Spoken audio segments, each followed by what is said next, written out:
સૌરાષ્ટ્રનું એક નાનકડું ગામ, અને ગામની અંદર એક પતિ પત્ની રે, બે દીકરીઓ. આખો સમાજ એવું કે બે દીકરી એ કઈ દીકરાવાળા ન કહેવાય, એને કઈ સંતાનવાળા તમે ન કહેવાય. એ તો હમણાં કાલ હવારમાં પાન પંખેડું આવશે, એનું પંખીડું ઉડી જાય એટલે તમારું ઘરનું આંગણું છે ને એ ખાલી થઈ જશે.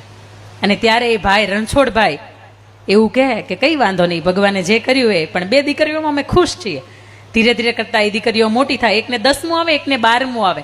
એ રણછોડભાઈને પાણી વાળતા વાળતા વિચાર આવે કે દીકરીઓ હવે મોટી થઈ રહી છે, માંડ 8, 10, 15 વીઘાનું ખેતર છે, અને એમાંથી દીકરીઓને શિક્ષણનો ખર્ચ કેમ ઉઠાવીશ, એનો ભણતરનો ખર્ચ હું કેમ ઉઠાવીશ, એના ભવિષ્યમાં કેટલાય ખર્ચ આવશે હું કેમ ઉઠાવીશ. અને આ ચિંતાની અંદર એ રણછોડભાઈને એટેક આવે છે.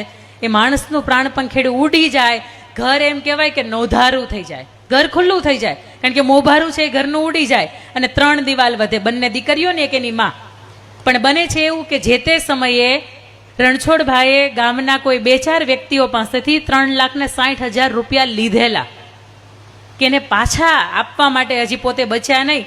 અને એ 3-4, હજી તો 12મું 13મું એની વિધિ પૂરી થાય, અને એ જ સમયે ગામના 2-4 લોકો હોય આવે ને એવું કે આ વર્ષ જૂનની અંદર થયું, આવતો જૂન આવે એ પહેલાં મને તમારે 3,60,000ની રકમ આપવી પડશે, અને ન આપો તો પછી 2 દીકરીઓ છે જ ને.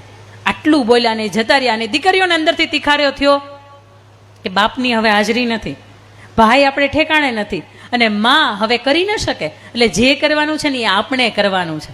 એટલે પોતાનું ગામ હતું ત્યાંથી એક શહેર થોડુંક નજીક થાય.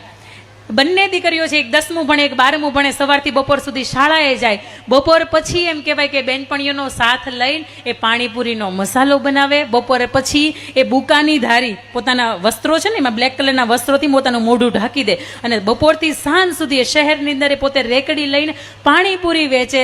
સાંજે ફરીથી એ ગામની બસ આવે એટલે અંદર ગામમાં આવી જાય. આખું ગામ એને એવું કે બાપ નથી, ભાઈ નથી, આખો દિવસ દીકરીઓ રેખડા કરે. પણ એ દીકરીઓ એની માને એમ કે માં તું વિશ્વાસ રાખજો, અમે ભણવા સિવાય કાંઈ કામ નથી કરતા, તું ચિંતા ન કરતી, તારી પાસે કોઈ ફરિયાદ નહીં આવે.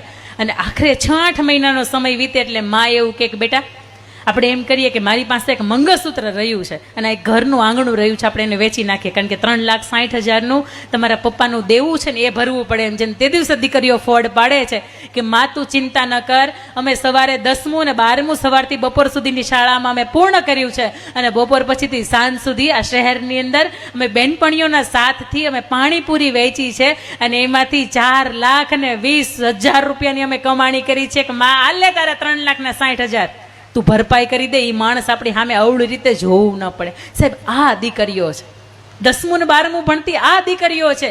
અને આજે પણ જ્યારે તમે ભાવનગરની અંદર તમે જાઓ ને, ભાવનગરની અંદર સુભાષનગરની અંદર ઝીણાભાઈ ભરવાડને ઘેરે 2 વર્ષ પહેલા જાન આવે છે. એક બાજુ જાન આવતી હોય, આ બાજુ એક બાજુ મામેરાના પ્રસંગ પૂરા થયા હોય, અને આ બાજુ દીકરી હેતલબેન કે જેના લગ્ન છે, થોડી વાર પહેલા દુલ્હનના રૂપની અંદર એ આવવાની છે.